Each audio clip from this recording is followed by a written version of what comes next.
The Straw Hat Pirates leave Punk Hazard, and Doflamingo gets threatened by law in my review of One Piece episode 623. I'm not going to sugarcoat it, guys. I did not like this episode at all. There was one redeeming part of it, and that was at the very end. But this was an episode that, for me personally, it didn't do anything for me. It featured my least favorite part about the One Piece series, and that is all of the side characters. And this is just sort of my chance to really talk about it. And I've mentioned it a few times before, but I hate how in almost every single arc of One Piece, there's always this group of either pirates helping the Straw Hats or like just random Marines who just have to do nothing but be loud, obnoxious, and cry. I really just, at first I thought it was kind of funny and everything, but really lately it's just really been getting on my nerves. And this episode was dominated by that aspect of the series. Honestly, like the first 16, I think, to 18 minutes of this episode was all just solid flashback and the Marines trying to tell the kids, don't look at the pirates are bad, the Marines are the good guys. And you know what? It didn't do anything for me, and it didn't make me reminisce about Punk Hazard. It just made me realize, hey, let's get this over with so we can move on to the next arc. It really wasn't a good way, I think, to end this arc. And maybe it was handled better in the manga version. All I know is in the anime version, it was dragged out to hell.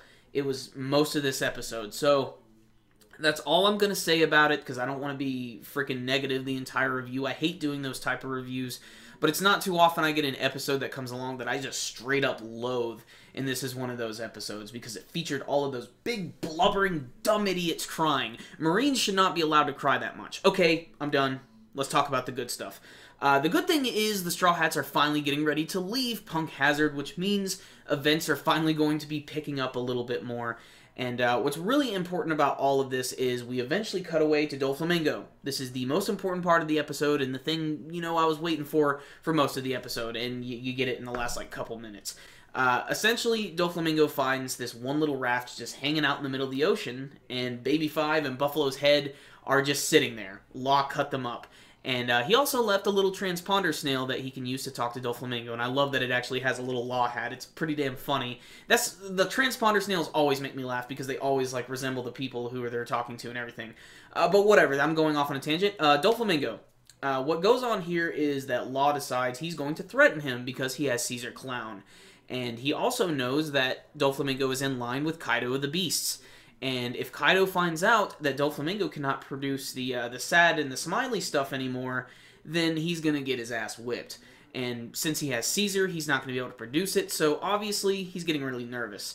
Law makes this even worse by the fact that he tells Doflamingo that, hey, I'll let you have Caesar Clown back if you resign from the 7 Warlords. And basically, he's just doing this to sort of crush his ego, so he's basically saying, everything you've worked for, everything you've, killed for, I'm basically taking away right now.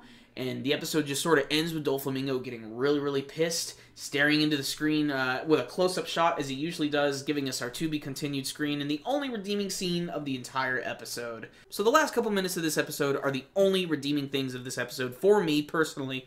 And since it took up about 3 minutes, I'm going to give this one a 3 out of 10. Just an abysmal episode from pretty much every angle in terms of the stuff that I like to see from the series. Just, I felt like they could have gone a lot quicker through a lot of this stuff, and it just feels like a waste of an episode, especially because a lot of it was riddled with flashbacks of all the things that we've just seen.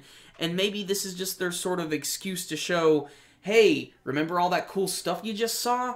Really, though, I think it's just so that we don't catch up to the manga so quickly. And, it's a real struggle not to want to read the manga. I'm strictly an anime guy only. And, this is, I guess, one of the things I have to put up with every once in a while are these type of episodes. And that's a real shame. Obviously, there might be someone out there who likes this episode. If you love this episode, by God, you watch it and love it. But for me, get it the fuck away from me. So that was my review, guys, of this week's episode of One Piece. I did not like this episode one bit. But how about you guys? Did you actually like anything from this episode? Did you get any laughs? What are you looking forward to seeing in the future of the series? You can let me know with your comments below. Remember, guys, before you leave, like button, hit it. It's one of the best ways to support our videos. And you can check out some of the other ones that we got magically floating up top. So, I'll see you next time, guys. Super Kami Guru 9000, out.